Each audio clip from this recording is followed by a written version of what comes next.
Our next presentation is from Sri Lanka, Sri Lanka's experience with the BRI, and our presenter is Mr. Talal Rafi. Mr. Talal Rafi is an economist and is currently a consultant on economic policy at the Asian Development Bank. He is an economics fellow at the Oxford Global Society and is a regular columnist for the International Monetary Fund. He is an expert member of the World Economic Forum, and he was a member of the Deloitte Global Economic Network. He serves on the board of Sri Lanka's State Foreign Policy think tank, and he serves on the Enterprise Operations Committee at Moratuwa University in Sri Lanka. I would like to welcome Mr. Talal Rafi for his presentation. So, former ministers, diplomats, media personnel, experts, ladies and gentlemen, good afternoon to everyone. So this is my first visit to Nepal, so my thanks to CESIF and especially to the Executive Director, Vijayakant Karna, Ambassador Vijayakant Karna. So here I'm going to speak about Sri Lanka's experience with the Belt and Road Initiative. I mean, to be very honest, Sri Lanka has been grabbing the global headlines, and there is talk of a debt trap. So to what extent is it a reason? We'll just go through that. So as you all know, just to give a background, Sri Lanka has been in a crisis. So Sri Lanka is sort of a unique country. So because, for one thing, in 1948, Sri Lanka was one of Asia's best performing economies, almost called a Switzerland of Asia, but today a defaulted nation.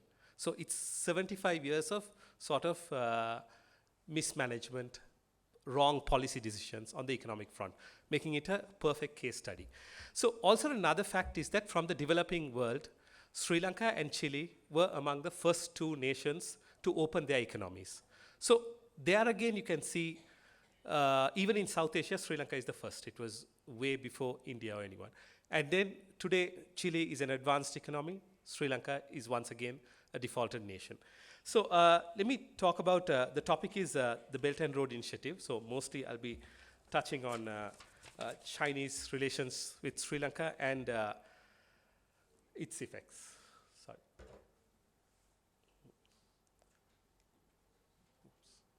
Okay. Sorry. So just to start on that, I'll just to give a brief thing on China's relationship with Sri Lanka before the 2000s. So Sri Lanka's first investments, China's first infrastructure investments in Sri Lanka began in the 1970s. So I mean, they even built our first convention hall center, and it was mostly grants-based investment. There was no commercial lending, nothing. But it changed after the 2000s. So there again, China sort of shifted towards commercial loans, interest-based lending. So that was where we sort of saw a shift in the Chinese financing model. Sorry, I have to do two. So here again, speaking about Sri Lanka's external financing, you can see this graph as well. So Sri Lanka's debt from the 1990s up until the mid-2000s was mostly from the international financial institutions. So the World Bank, the ADB, and if you look at it from the bilateral side, it was mostly Japan. So here again, Sri Lanka, in the 90s, late 90s, it became a lower middle income country, moved into that category. So it kind of contributed in the 2000s. For one thing, Sri Lanka didn't have as much access to World Bank ADB funding. And at the same time also, we sort of shifted in the mid-2000s. So there was also domestic, the war ended in 2009, or at the latter stages of the war, there were sort of criticisms from the Western countries, especially on the way the war was conducted, allegations. So because of that, the government at that time was also a bit leaning towards China. So these two reasons sort of made Sri Lanka sort of, because one thing they were, after becoming a middle-income country, couldn't get as much access to IFI funding. So also Sri Lanka moved towards gaining finance from China. And at the same time, in 2007, Sri Lanka went into the first international sovereign bonds issuing, so borrowing from the commercial markets, international commercial markets. So, so this has been the sort of shift. As you can see from the graph, From the 2000s, it's mostly foreign governments, that is mostly Japan, and international financial institutions. So those things slightly come down, and the dark blue is the international sovereign bonds. That also starts taking over. So by mid 2000s, so moving on to, so there are, you can categorize Sri Lanka's projects as two. One is before the official announcement of BRI, and also post. So before, I mean, we had some projects like the Norachole coal power plant. It was built into meet the needs of Sri Lanka's energy needs. The Mattala Airport, the Hambantota Port, Colombo Port Terminal. But also after BRI, what I'm referring to is 2013, we had Port City, the expressways, though not fully funded by Chinese, but majority, or in cases, most of the financing. So, and also the water supply project. But before I go on further, I'll say that not much is known about the exact figures because of a lack of transparency. Also, the standard definition in Sri Lanka about BRI is a bit vague. So most in Sri Lanka, we also sometimes refer it even pre-2013 as BRI in general talk.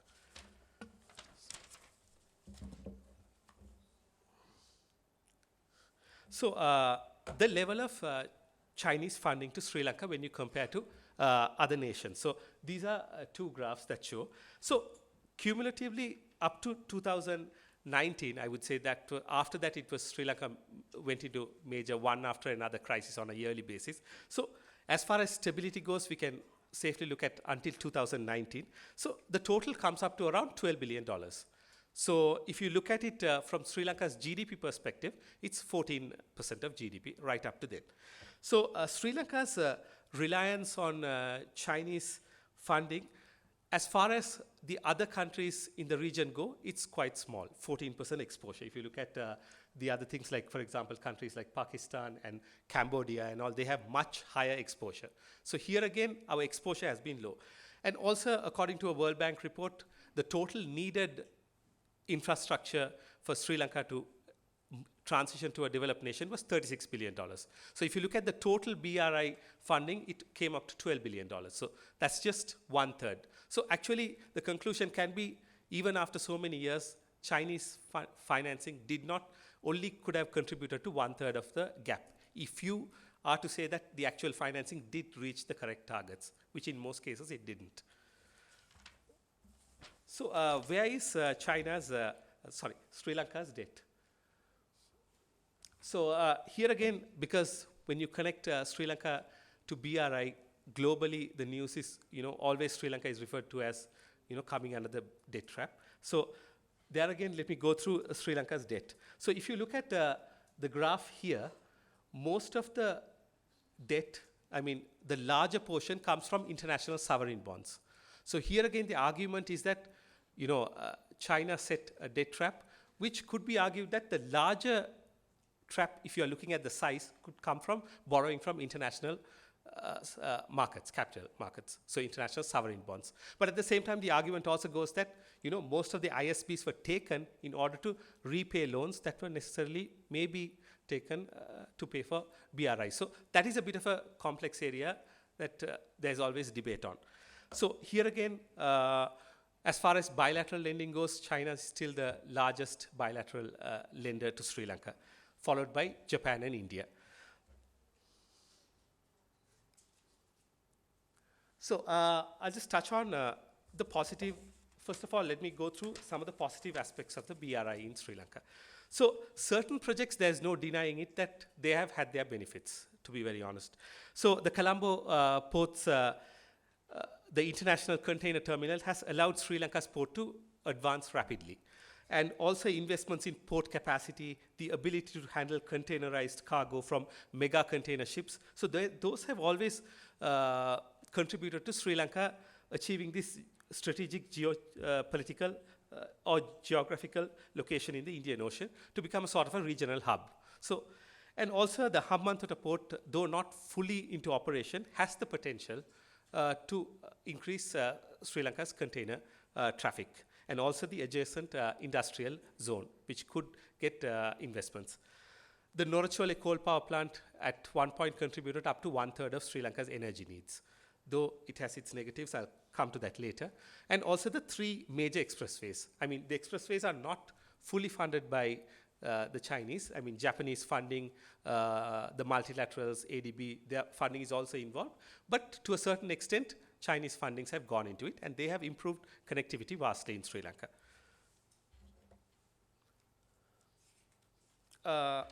Then coming on to some of the negative aspects. So here again, there is a lot to talk about. The first thing, as I mentioned, Sri Lanka throughout the global media is always seen as a country, or example shown as a debt trap, especially where there was a sort of an equity swap for the Hambantota Port, where the a Chinese company, state-owned company, took it for a 99-year lease. So this has always been cited as an example of a debt trap in order to get equity in return for debt. So as I mentioned before, truth be told, Sri Lanka is still, China's debt is still second highest. So international commercial market borrowing has still dominated the thing. But still, even if you look at the bilaterals, Chinese lending has been a significant contribution. Almost half of Sri Lanka's bilateral debt comes from China. And it's also other things. I mean, vaguely, the Chinese Development Bank also terms itself as a private entity lending. But, you know, we all know that at the end, it goes back to Beijing. So here again, so that's one thing. The other thing is also the higher sort of interest rates when compared to other bilaterals. Like, truth be told, Japanese funding, which we relied on for a long time, came with very, very low interest rates, about 1%. Chinese loans close to 6, 7, sometimes 8%. And also the Japanese, recently in 2019, unfortunately, the former president had to cancel it. Japan was willing to fund the LRT, the light rail train system in Colombo, the metro. So it was for, I may not be correct with the thing, it was a 40-year sort of loan with a 12-year grace period with 1% interest. So unfortunately, the former president, we still don't know why, turned down the offer. So just like we turned down our Millennium Challenge Corporation funding of $480 million before the presidential elections. Reasons we won't know. So delay in debt negotiation. So that's another thing. Sri Lanka is right now in a state of selective default. So for 2 years, we have been trying to negotiate. So other countries have come on board, like India has taken a lead initiative on this. For example, when it comes to canvassing for us at the IMF or forming a sort of a committee along with France and Japan, which China was invited but did not join. Instead, China opted to come in along with other countries such as Saudi and others to come in as an observer. So here again, sort of a delay in debt negotiations again has been because of Chinese reluctance to come to a common platform with all the other nations. But at the same time, you know, to give justice to the Chinese side, I have to say that their reasoning is also, if you're too lenient on Sri Lanka, they have lent out to a vast number of other nations, which could impact theirs. So to be fair on their argument as well. But of course, the delay in debt negotiations, along with the delay with the ISP holders, is sort of keeping a very uncertain environment for the country, where we are unable to get proper investments, businesses are unable to plan because the country is still under default status. Coming on to some of the other negative aspects, these may not meet the intention of funding, but the truth be told is that white elephant projects which have not sort of like brought in productivity or brought in the desired results. So even if it's not a sort of intentional trap, I would say that most of the projects, the funding has not yielded results, but still the Sri Lankan public has to repay the loans. So white elephant projects, like for example, we have an airport like way away from Colombo in Mattala, which has not sort of served the need because there is hardly any people going there. And at one point, you know, some of the terminals were used to dry rice paddy. So, we have a tower in the middle of Colombo, Lotus Tower, that only until a couple of years ago, the government had to figure out what it could do. So these are just examples of white elephant projects. May not be, I'm not entirely blaming the BRI or this thing. Of course, the Sri Lankan side has to be taken the blame. I mean, after all, the bank is always willing to lend, but if you go and take loans and spend it on unnecessary things, the fault is directly on the country. So ad hoc planning, so unlike the World Bank or other multilaterals or this thing, there is no sort of proper feasibility studies or end results. So that has also been a bit of a concern. Lack of transparency has also been cited by many reports done by Sri Lankan think tanks, where though we have a Right to Information Act, we are unable to get it because there are certain clauses that agreements got into with bilaterals cannot be shown in public.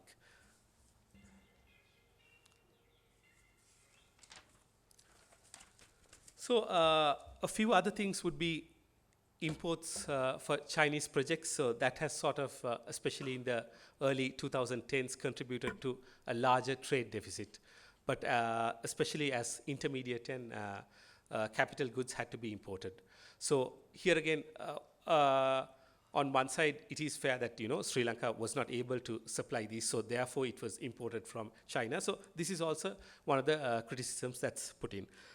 Lack of spillovers. So if you look at Chinese or BRI-related investments from the Board of Investment, that's the main investment arm of the government, all the registered projects, over 90% of Chinese or BRI-related projects have been mostly on infrastructure-related projects. So there's hardly been anything on manufacturing or services.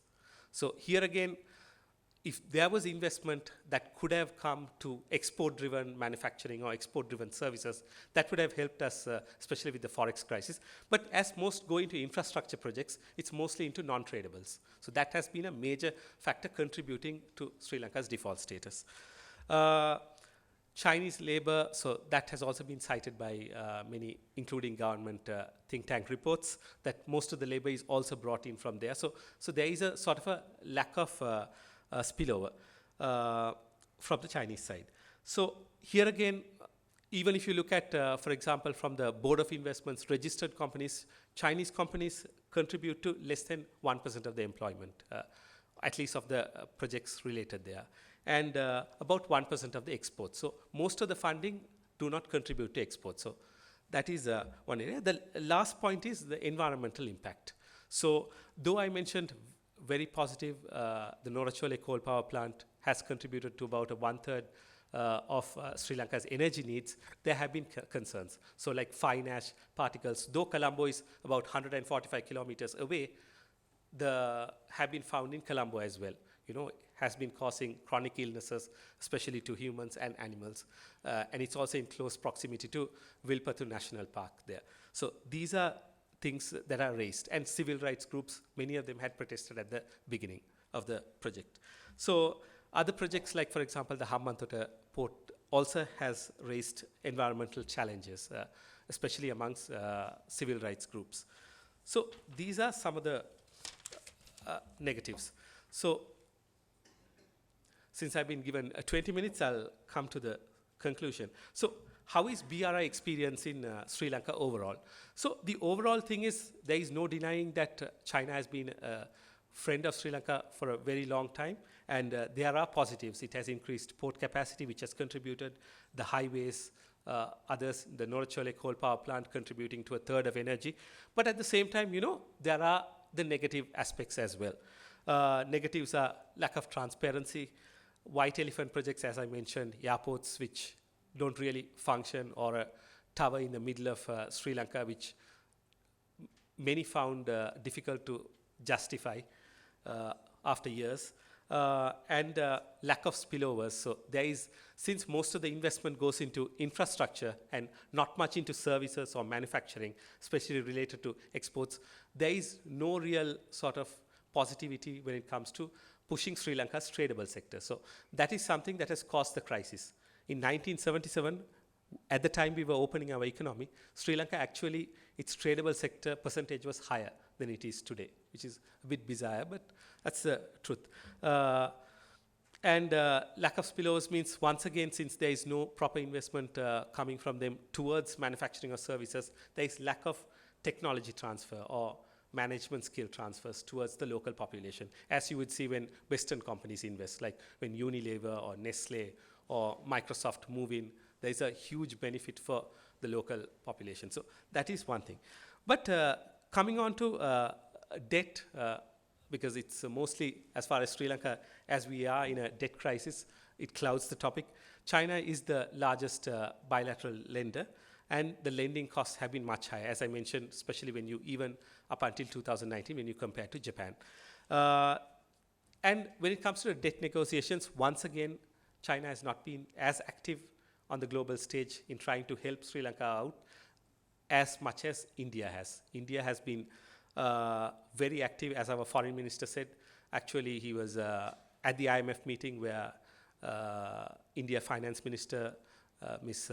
Nirmala Sitharaman had a conversation with the IMF Managing Director, where she had told our foreign minister that she spent about 75% of the time speaking about on behalf of Sri Lanka rather than India. So these are more active role.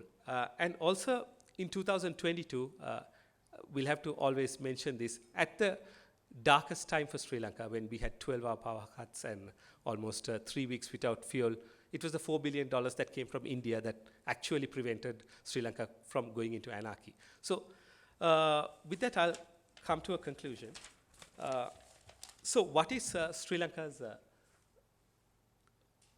way forward when it comes to bilateral financing? So I think I'm over time, so I'll just finish it. So one thing is, of course, as I mentioned, borrowing, you cannot blame other countries. Some blame is also on us. So strengthening Sri Lanka's institutions, that is very key. That would be a lesson for many other countries. So we need independent institutions that can challenge the government when they are about to make mistakes. A very, very good example, sorry if I'm taking a bit more time, is that, for example, in Britain, the former president, Liz Truss, she tried to cut taxes. But Britain had very, very strong institutions that prevented them.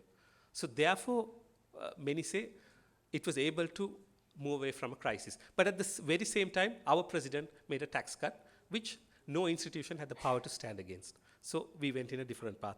So requiring transparency and borrowing after assessing feasibility studies, that would be one thing. And lastly, I would say requiring parliamentary approval before acquiring any debt for large-scale infrastructure borrowings. So with that, I'll come to a conclusion. Thank you very much.